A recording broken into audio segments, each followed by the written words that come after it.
De Vicente Francisco Torres. Es doctor en letras hispánicas de la UNAM.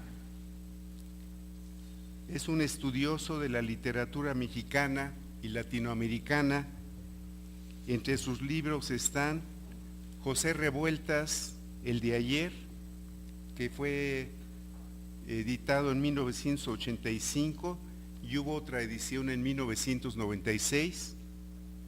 La otra literatura mexicana de 1994, la novela Bolero latinoamericana y otra obra, Muertos de papel, sobre la nota roja, sobre Vicente ha ejercido el periodismo cultural en diversos diarios y revistas y desde hace más de una década colabora semanalmente en la revista Siempre. De 1999 a la fecha en la UAM, Unidad Azcapotzalco, fue coordinador de la especialización de literatura mexicana del siglo XX y actualmente es el que coordina la maestría de literatura mexicana del siglo XX. Para los que vieron Los días terrenales, este documental de Julio Pliego, Vicente aparece por allí es muy joven, al lado de María Revueltas. Sí. Y en el funeral de José Revueltas, como ya lo señaló José, y entonces es muy joven y pareciera que es irreconocible actualmente, ¿no? De esa juventud que luego causa estragos con el paso de los años. Allí también aparece alguien que cita José Revueltas Valle, Martín Dosal. Martín Dosal estaba previsto que viniese aquí a la UAM, pero está muy enfermo y ojalá la UAM, Azcapotzalco, podamos hacer algo para rescatar las cientos o miles de cuartillas que ha escrito sobre la obra de José Revueltas. Entonces, pues adelante, maestro Vicente. La presente exposición consta de dos partes. La primera habla de la importancia que en mi vida profesional y privada tuvo José Revueltas. La segunda es la crónica de una lectura que desembocó en un libro editado por Juan García Ponce. Primero se llamó Visión Global de la obra literaria de José Revueltas, salió en la UNAM en 85, y cuando pude reeditar el volumen con la experiencia que dejan los años y el periodismo, le quité el tufillo académico y lo rebauticé como José Revueltas, el de ayer. Esta segunda edición me sirvió para conocer a Andrea Revueltas, hija de José, quien lo primero que hizo cuando nos vimos fue cuestionarme por la cuarta de forros que escribí para José Revueltas, el de ayer, en donde mostraba mi desacuerdo con la publicación de las obras completas de su padre, porque dije, ese mar de libros sepultaba sus obras más significativas.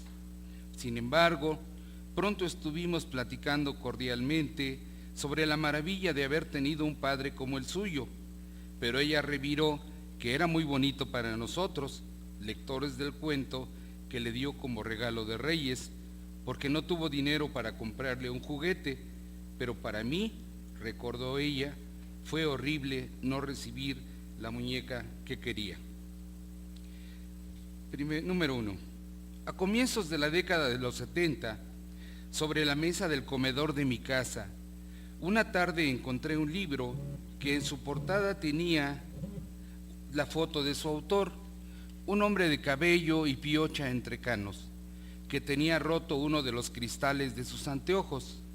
La foto llamó mi atención porque mis años juveniles suponían que, cuando uno se retrataba, y más para la portada de un libro, debía aparecer atildado. Tomé el libro y leí la cuarta de forros, que me atrapó porque se refería a los cuentos del volumen y ofrecía algunos datos biográficos que me hechizaron. Como supondrán quienes conozcan las primeras ediciones de nuestro autor, el libro era Dios en la Tierra, que me senté a leer y terminé después de algunas horas. Una de mis hermanas mayores había comprado Dios en la Tierra para hacer una tarea, pero después yo empecé a adquirir, con mis pocos dineros de entonces, uno a uno los libros del escritor. La lectura de Dios en la Tierra corrió paralela a la averiguación de la biografía de Revueltas, quien se convirtió en lo que Ezequiel Martínez Estrada llamó un maestro con M mayúscula. Se hizo objeto de mi devoción por sus libros, pero ante todo por sus principios éticos que hicieron que Octavio Paz lo designara como uno de los hombres más puros de México. Cerca del año 1974, ya como estudiante de la Facultad de Filosofía y Letras de la UNAM, tomaba clase de lingüística con Antonio Alcalá, excelente profesor, quien en sus clases insistía en que fuéramos escribiendo nuestras tesis, porque al acabar los estudios, decía, nos casábamos o nos llenábamos de trabajos y así nunca nos titularíamos. Como la gota persistente orada a la roca, yo atendí la sugerencia de Alcalá y decidí escribir sobre José Revueltas, pero no sabía cómo hacerlo. Aunque la flama de la admiración estaba cada día más viva, no recibí los cursos de investigación documental que me hubieran guiado en el proyecto de escritura, pero me puse a releer sus novelas y cuentos en orden cronológico y llené varios cuadernos profesionales por una sola cara, porque ya tenía yo esa maña, con lo que me parecía más importante de cada libro.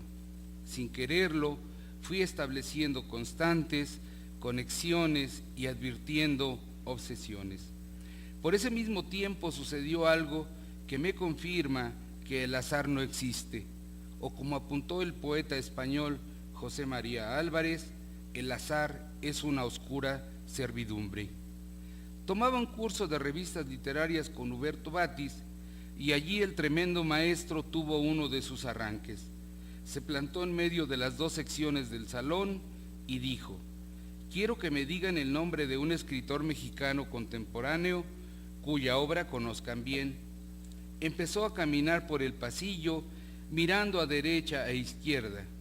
Un compañero dijo Sergio Galindo, otro José de la Colina, y cuando me llegó el turno, sabiendo que había muy pocos alumnos en nuestro grupo, porque él había corrido a quienes confesaron no haber leído Don Quijote, le di el nombre de José Revueltas. Batis no se inmutó, caminó de espaldas hasta llegar nuevamente al frente del grupo y mientras sacaba su agenda del interior del saco, repetía las preguntas y daba enseguida los números telefónicos de los autores mencionados. Después ordenó: les van a hablar de mi parte, les dicen que vamos a hacer una revista en la facultad y necesitan entrevistarlos. Así me vi con el número telefónico de José Revueltas en la mano y sin saber cómo lo iba a entrevistar.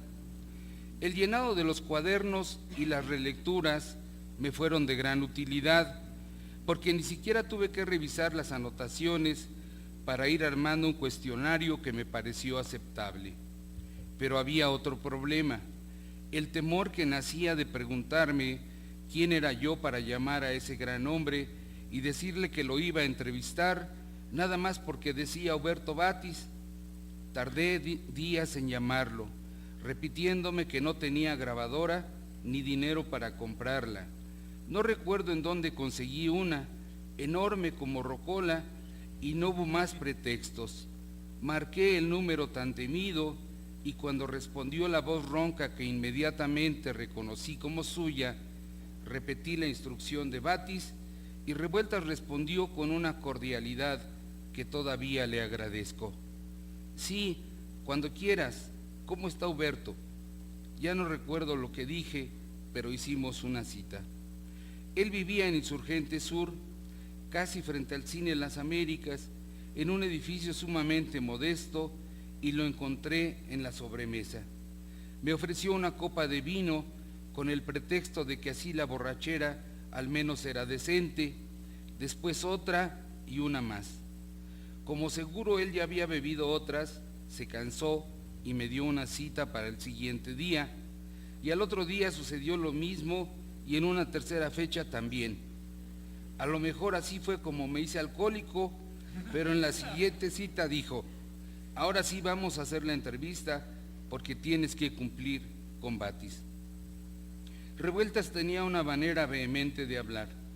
Revolvía su larga cabellera entrecana y levantaba las manos como un profeta bíblico. Si a esto agregamos la tibia facundia acentuada por el vino, tendremos el cuadro completo de aquella tarde. Debido al mal ejemplo de los jóvenes que iban a visitarlo, yo ya le decía Pepe y él se entusiasmaba con las preguntas. Recuerdo particularmente cuando le pregunté sobre los espacios de vida nocturna que por Huberto Batis sabía que frecuentó durante algún tiempo.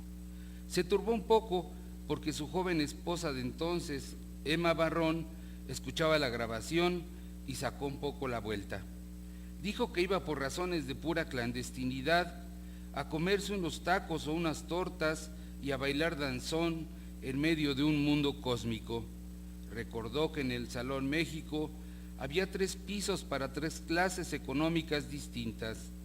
A uno le decían el de cebo, al otro de manteca y al de arriba el de mantequilla. En el primero, recordó con estremecimiento y también con una amarga sonrisa, había un letrero que decía: no tire usted al suelo las colillas encendidas porque las damas se queman los pies. En este piso se quedaban las mujeres indígenas que no llevaban zapatos. Después de aquellas jornadas me convertí en un seguidor de Revueltas porque iba a escuchar sus conferencias en el Distrito Federal y le cargaba un destartalado portafolios de plástico negro. Cuando era requerido para nuevas actividades, él solía olvidar su número telefónico y yo estaba presto para recordarlo. En 1976 murió el autor y fui protagonista de un conocido acto. Revueltas iba a ser enterrado con la Internacional como canto de fondo cuando se presentó Víctor Bravo Aguja, el entonces secretario de Educación Pública. Martín Dosal lanzó una arenga formidable en la que conminaba a aquel fulano a retirarse. Intervino Rosaura Revueltas para serenar los ánimos, pero Bravo Aguja tuvo que irse sin haber leído discurso alguno. Aquellos hechos me hicieron pensar que era un buen momento para transcribir la entrevista y publicarla en un medio de circulación nacional. Se la llevé a Gustavo Sainz para un suplemento que encartaba en todos los diarios de la capital y prometió publicarla. Esperé pacientemente y cuando vi que él daba la estampa con su nombre, un artículo titulado La última entrevista con José Revueltas, supe que tendría que esperar una oportunidad mejor. 2 años más adelante, se acercaba el aniversario luctuoso del novelista y se la llevé a Vicente Leñero para Proceso, en donde apareció inmediatamente.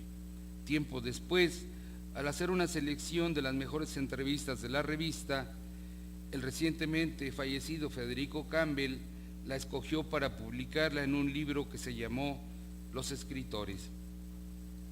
Por José Revueltas entré al mundo del periodismo, en el que me he quedado 35 años, y por Huberto Batis, quien me lanzó a ese universo, pude publicar la tesis de licenciatura, que en realidad era un libro beligerante, escrito solitariamente, sin tutor ni patrañas teóricas gracias a la pasión incubada en las aulas de la Facultad de Filosofía y Letras de la UNAM.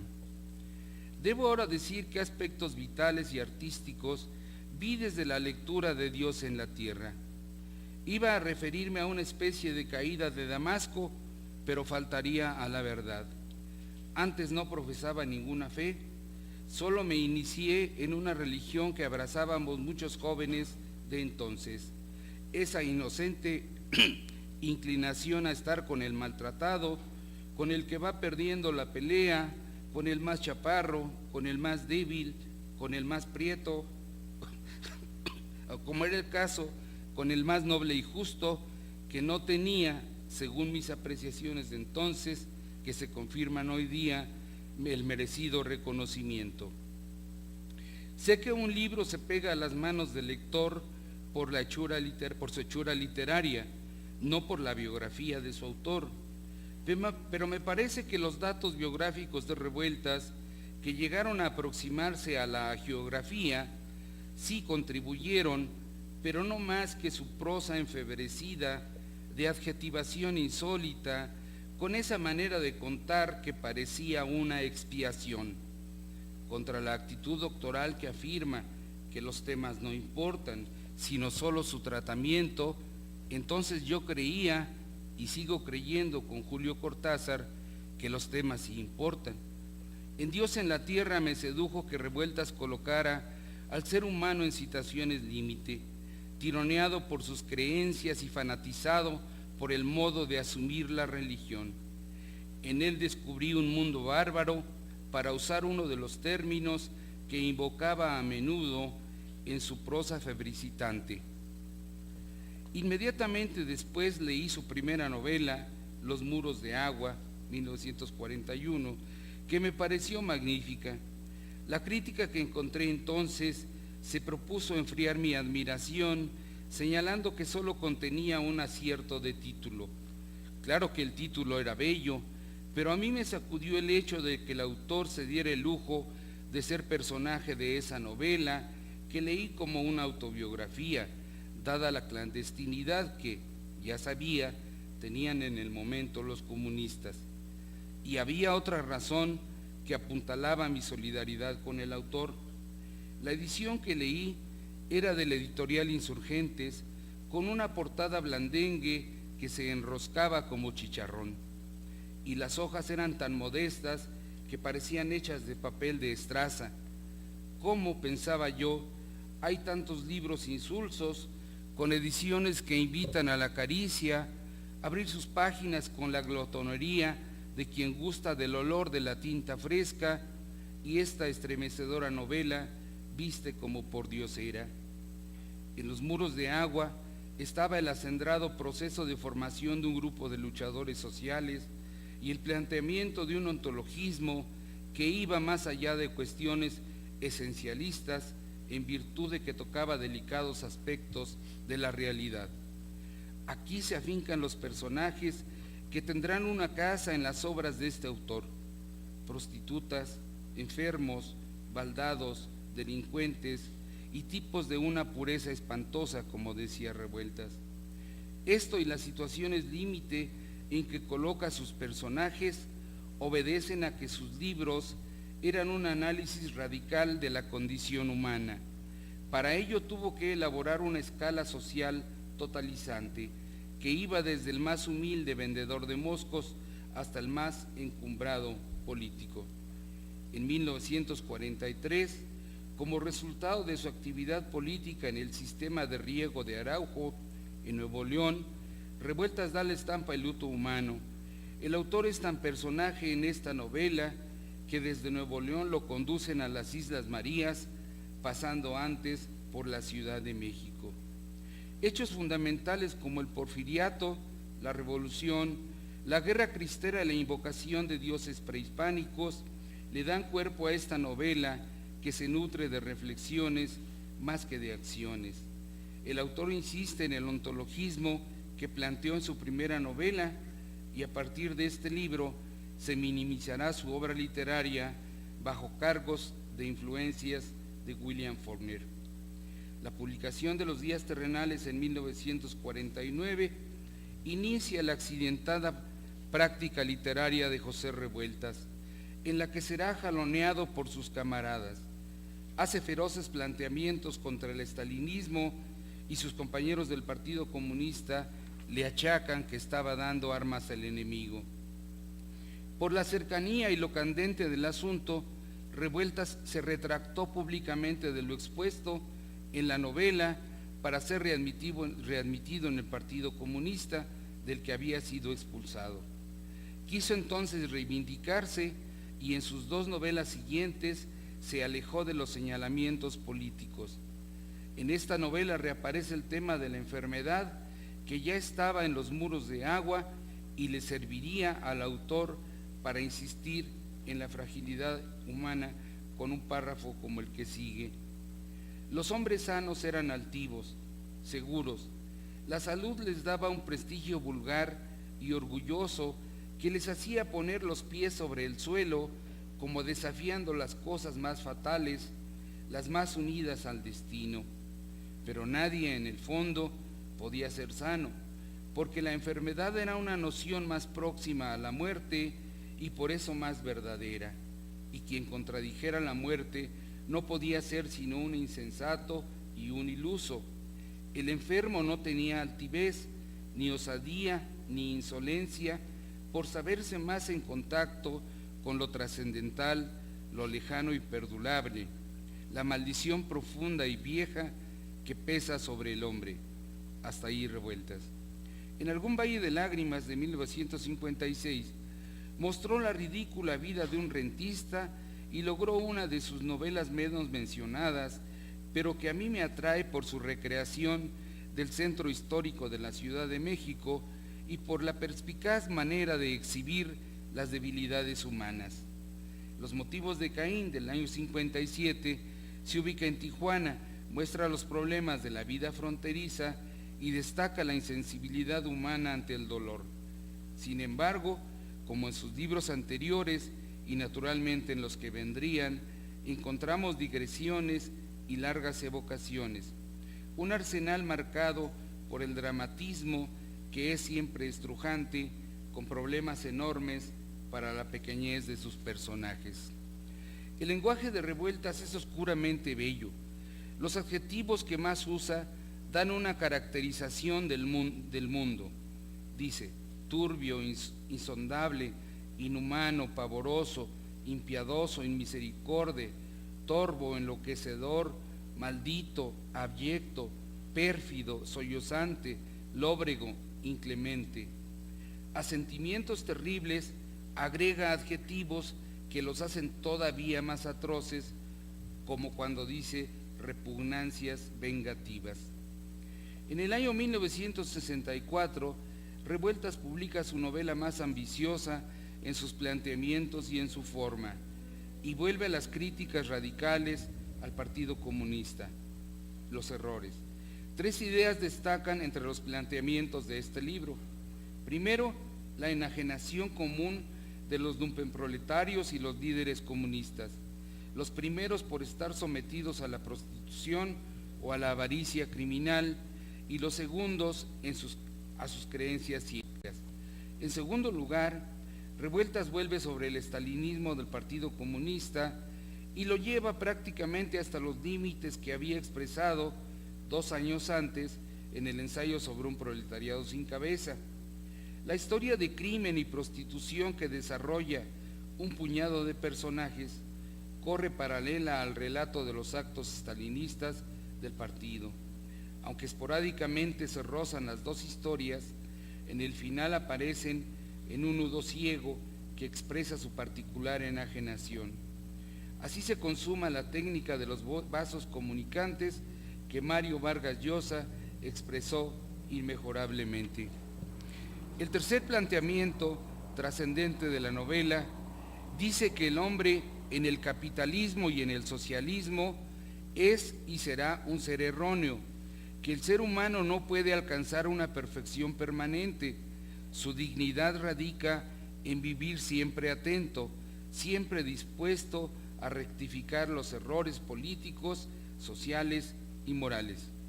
El Apando de 1969, en el Apando aparecen decantados los recursos, temas y situaciones del autor. No elimina las digresiones y sus intereses filosóficos se expresan con especial agudeza gracias a la simbología.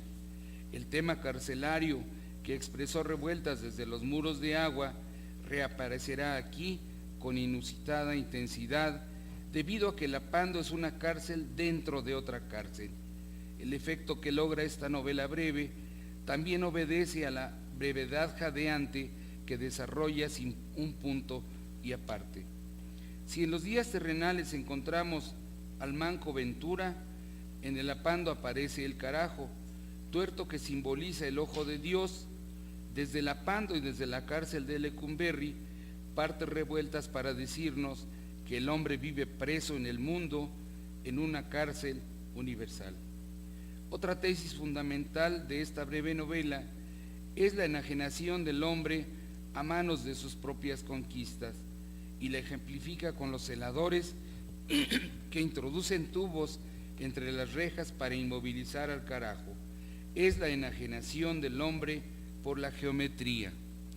Concluyo esta evocación memoriosa con una reflexión de Revueltas sobre el papel del escritor, misma que nos hace extrañarlo en estos momentos aciagos para México, en que los escritores se encierran en el pozo de su computadora o fingen sordera para no reaccionar ante lo que está sucediendo. Concluyo con esta cita de Revueltas, quien dijo: para mí el escritor es ante todo un hecho moral, un problema de ética y no de estética, donde su conciencia de ser humano, su responsabilidad de ser humano consciente lo es todo, y es más, muchísimo más que el simple hecho de escribir libros y publicarlos, pues un escritor que se crea únicamente ligado a los deberes del oficio, como hay tantos que no ven más allá de su máquina de escribir, y no considere como fundamentales los deberes más altos que le plantea su condición humana, terminará por ser el filisteo literario, el hombre de letras que escribe temas neutrales y no hace otra cosa que literatura. Pero entonces, ¿para qué se escribe? Para mí el escritor ha de tomar el hecho de serlo tan solo como un accidente biográfico y vocacional, al que debe entregarse con toda su pasión y su disciplina técnica, sí, pero al que no debe considerar nunca como un fin, como un haber nacido para escribir y no para ninguna otra cosa más, porque precisamente lo que ocurre es que se nace, se vive y se muere para hacer esa cosa más y no ninguna otra. Gracias.